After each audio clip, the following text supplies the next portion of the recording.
ചെമ്പാ പുട്ട് കഴിച്ചിട്ടുണ്ടോ നിങ്ങൾ?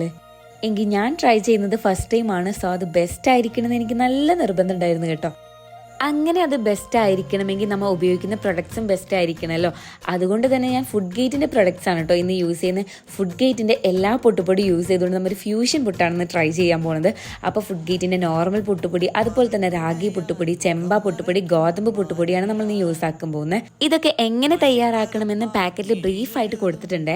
അപ്പോൾ ഇനി പുട്ടുണ്ടാക്കാൻ അറിയാത്തവർക്കും നനച്ചിട്ട് റെഡി ആവാത്തവർക്കും ഒക്കെ ഈ ഒരു മെത്തേഡ് യൂസ് ചെയ്തിട്ട് ട്രൈ ആക്കാം കേട്ടോ. പിന്നെ എന്താ, ആവശ്യത്തിന് വെള്ളവും ചേർത്ത് നമ്മുടെ പുട്ടിൻ്റെ സ്റ്റെപ്സ് ഓരോന്നായിട്ട് റിപ്പീറ്റ് ചെയ്യാം. ഓരോന്നിനും അതിൻ്റെതായ ടേസ്റ്റും ക്വാളിറ്റിയും മെയിൻറ്റെയിൻ ചെയ്തുകൊണ്ടാണ് ഫുഡ് ഗേറ്റ്സ് ഓരോ പ്രൊഡക്ട്സും പുറത്തിറക്കുന്നത്. അതുകൊണ്ട് തന്നെ ഇവരുടെ എല്ലാ പ്രൊഡക്ട്സും നിങ്ങൾക്ക് വിശ്വസിച്ച് യൂസ് ചെയ്യാം കേട്ടോ. സത്യം പറഞ്ഞാൽ പുട്ടുണ്ടാക്കി തീരുന്നതിന് മുന്നേ വായിൽ വെള്ളം നിറഞ്ഞ അവസ്ഥയായിരുന്നു കേട്ടോ. കാരണം പുട്ട് വെന്ത് കഴിയുമ്പോൾ ഒരു അരോമ ഉണ്ടല്ലോ, ആ ചെമ്പാ പുട്ടുപൊടിൻ്റെതാണോ ഗോതമ്പ് പുട്ടുപൊടിൻ്റെതാണോ എന്നൊന്നും അറിയില്ല കേട്ടോ. കിടുക്കൻ സ്മെല്ലായിരുന്നു. അതുപോലെ തന്നെ വെന്ത് കഴിഞ്ഞ് കഴിച്ചപ്പോഴും കിടിലനായിരുന്നേ.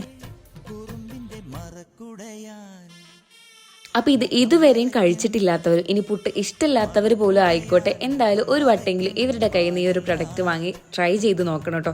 നിങ്ങൾക്ക് ഉറപ്പായിട്ടും ഇഷ്ടപ്പെടുന്ന ഞാൻ ഗ്യാരണ്ടിയാണ്. അങ്ങനെ ട്രൈ ചെയ്യണമെന്നുണ്ടെന്നുണ്ടെങ്കിൽ ഞാൻ അവരുടെ പേജ് താഴെ ടാഗ് ചെയ്യുന്നുണ്ട്, ഈ റീലുമായിട്ട് കൊളാബ് ചെയ്യുന്നുണ്ട് കേട്ടോ.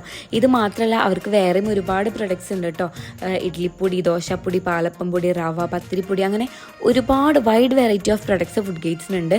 ഇവർക്ക് ഹോൾസെയിലായിട്ടും റീറ്റെയിലായിട്ടും സെയിൽ അവൈലബിൾ ആണ്. സോ ഷോപ്സ് നടത്തുന്നവർക്ക് ധൈര്യമായിട്ട് ഇവരെ കോൺടാക്ട് ചെയ്യാനുള്ള ഡീറ്റെയിൽസ് ഒക്കെ ഞാൻ താഴെ കൊടുക്കുന്നുണ്ട്. അപ്പോൾ ഇന്നേക്ക് ബൈ.